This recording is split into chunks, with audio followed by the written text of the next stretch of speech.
Yo, I am finally back, Sigmas. I've been furiously cooking since the last vid. This is officially Devlog 2 of Black Raven, the 2.5D third-person hack-and-slash game where you delve into the evil and treacherous plains of 14th century mythical Eastern Europe. If you still haven't seen the first devlog, then click off this video and go watch that shit right now, my brother. Otherwise, you're missing out on some key content, and a lot of stuff in this video may not make as much sense. Okay, so since this is the second video, I'll catch you all up onto speed of what has been covered previously. In the last video, we set up a simple character controller, animated movements, and looked at some concept art, storyboards, and the premise of the story itself and the narrative of the game, and just the entire general gist of the game itself and what is to come on completion. The story is about Ivan, the main character that you control, a man hell-bent on revenge after his wife is brutally unalived and his son abducted, and himself left for dead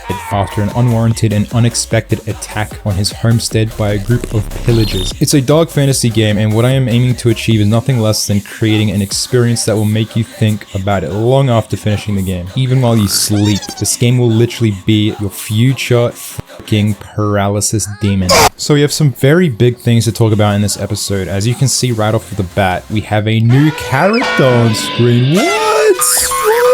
This is still Ivan. In the last video, I designed the character controller using Ivan's prologue model. Yes, Ivan is using two different models. Ivan number 1 is just Ivan in plain attire. No combat mechanics, just walking, running, looking around, etc. mechanics. This model will be used in the prologue to introduce the base mechanics of moving around and navigating the basic controls. Then when the tragedy hits and the story shifts, you can now get to play as Ivan number 2, or Armored Ivan, aka the Black Raven. This is where you are introduced to combat, more specifically blocking and sword fighting, like regular swinging and heavy swinging, and healing of course. Anyway, let's look at the animations for these attacks. So these brand spanking new animations took me a fucking millennia to create. Every frame takes tens of minutes if not hours to draw. I have to take into consideration Ivan's body momentum, cape momentum, anatomy correctness, sword momentum, and sword arc correctness.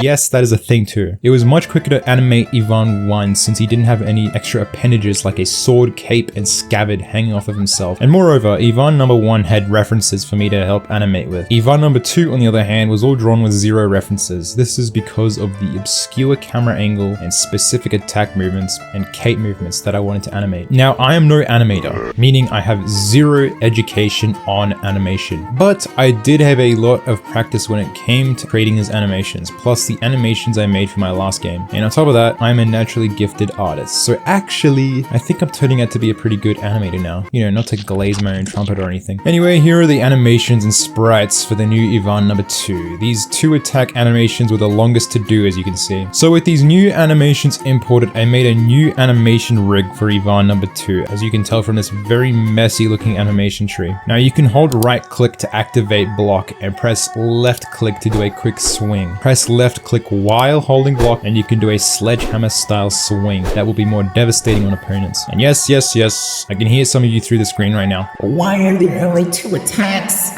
This game doesn't look very fleshed out. My brother in Christ, if I had every attack and animation in before I made this video wouldn't have come out till GTA 6. But yes, I do plan on having more attacks in. I'm thinking of adding jabbing and maybe a backhand swing, and even a roundhouse swing as well, but that's all to come later, so be patient, sucker. Here, have a commissar while you wait. So with the new character controller in addition with the new animation controller, we will now move on to the combat interactions. Now traditionally with 3D games that include melee like Dark Souls or Devil May Cry, the sword or melee weapon itself is decked out with a hurt box to collide and damage enemies. For all the people out there that don't know what the I'm talking about, let me quickly explain it all. A hurt box is an invisible box or mesh that overlaps another invisible box or mesh. Once this happens, some logic is executed. For example, if a sword with this invisible box touches an enemy with this invisible box, we can run some code like enemy taking damage and an effect playing out or whatever. Here it is in Black Raven for you to see. But, very big but with this, our game is 2.5D and there isn't a 3D sword model to come in contact with enemies with. So, to work around this and fix this little caveat, I coded a hurt moment into the sword swing animations themselves. I also put a rough hurt box that is in front of the player. This hurt box lies dormant, meaning it's turned off until a hurt moment is called, and if an enemy is standing in a hurt box while Ivan is swinging his sword, they get damaged by the attack. Vice versa happens if an enemy attacks Ivan back. That is how collision and damage is coded for the game. I tested this out and tweaked the hurt movements, collision shapes until I got a result that looked pretty good, and to top it all off, I added some sweet feedback to the attack impacts, like pauses on impact,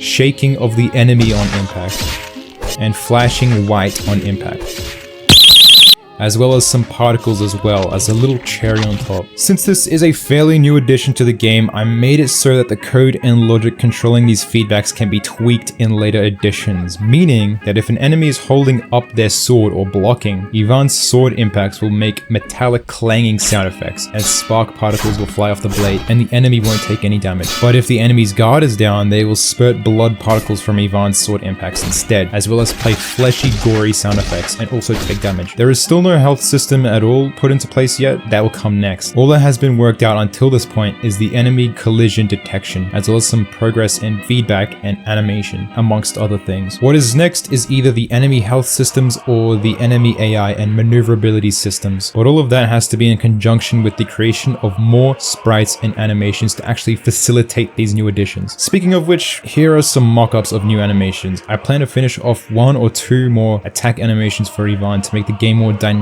As well as that, I will create the animations for staggering, or in other words, taking damage, and a death animation as well. And yes, of course, all of these apply to the enemies as well. They will have their respective movement, combat, and interaction animations, but not as detailed as Ivan's, since I have to make near exact copies of Ivan's movement set for every single enemy variation. Instead, what I'll do is I will purge frames for enemies and limit their movement set without sacrificing much. Otherwise, this game will never come out with the mountain of animating I'll have to do in the end.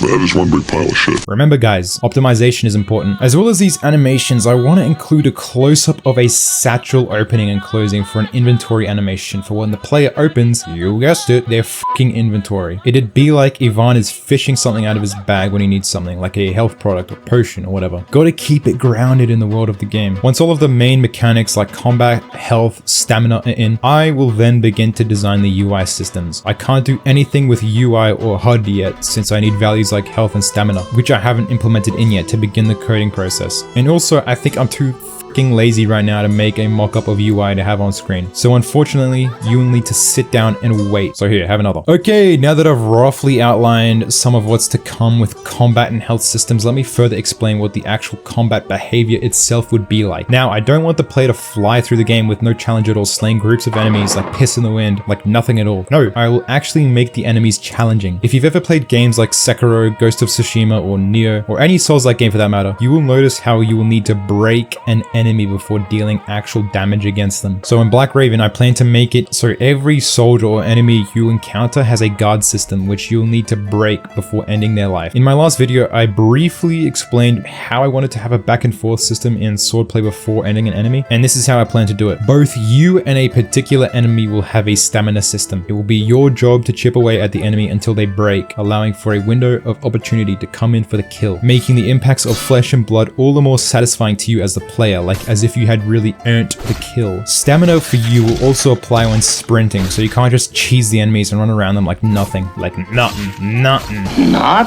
I will practically place you as a player on the same playing level. Even with this fact still in mind, I will make it so that the game is still fair for you when you are going up against several groups of enemies at a time. It'll all be balanced to work out in due time. I am aiming to achieve the feeling of dread as you have to face multiple enemies at a time in a moment where it is not fight or flight, it is just fight. And I don't want to cheap out the enemies as just simple cannon fodder that you slash up and move on. I want even the most primary of enemy types to be a force to reckon with, to really put you on the edge of your seat when it is time to come into contact and engage with them. This will be what I call an attritional combat system. So with everything being said right now, I quickly wanted to bring up an important issue. During the creation of this game, I was aware of this issue. There's already a Ukrainian TV show named Black Raven, or 𝐁𝐿 Voron, translated in Ukrainian. That is literally the exact same name that this video game bears. I researched the TV show and the name and realized me using the same title is kind of fair game since neither the title of 𝐁𝐋𝐀𝐂𝐊 or Black Raven have any registration, trademark, or copyright protection that is currently active or not expired right now. So I think I'm safe as everything goes. As long as I'm not infringing actual intellectual property, I should be fine. Vice versa for other entities who are not me as well. I thought I wanted to quickly include that in this devlog to clear up any confusion. And no, I want to make this abundantly clear. Neither this game nor the TV show have anything to do with each other, even though they share the same country of origin and title. The TV show, FYI, is set inside the Bolshevik era, not the Golden Horde era as my game is. So that is what differentiates these entities. Anyway, let's move on. The scene you are seeing at the moment looks pretty bland at this point. No proper world building has been started at all, and I'm thinking once I get around 70% of all basic mechanics finished, I will start shaping the first few worlds that will be featured in the upcoming demo of the game, since pushing out the demo is priority. I have also started to test skyboxes as well, since that will be inevitable in including into the final product. As well as skyboxes, I have some more particle tests like wind or snow, and in the future some rain as well. We got to make the environments feel as alive as possible, so that will be implemented in the future. And since this video focuses mainly on the combat side of things, I will start shaping each and every upcoming devlog video into specific categories like audio or world building or AI or cutscenes, etc. So hopefully in the next video, the enemies will already have come to life and start waltzing around, and we have some actual game loop happening as well as progress being made on other things. Well, I guess that's everything important in this update. If you enjoyed this video, please consider subscribing and liking this video to boost the video's chances of being seen in the algorithm. Black Raven is also available to wishlist on Steam. And speaking of which, I will be updating the store page in the future every now and then with new screenshots and content. Also, I have unfortunately pulled out of Next Fest February as I feared I wouldn't have sufficient time to upload the demo in a satisfactory state. Therefore, Black Raven will be participating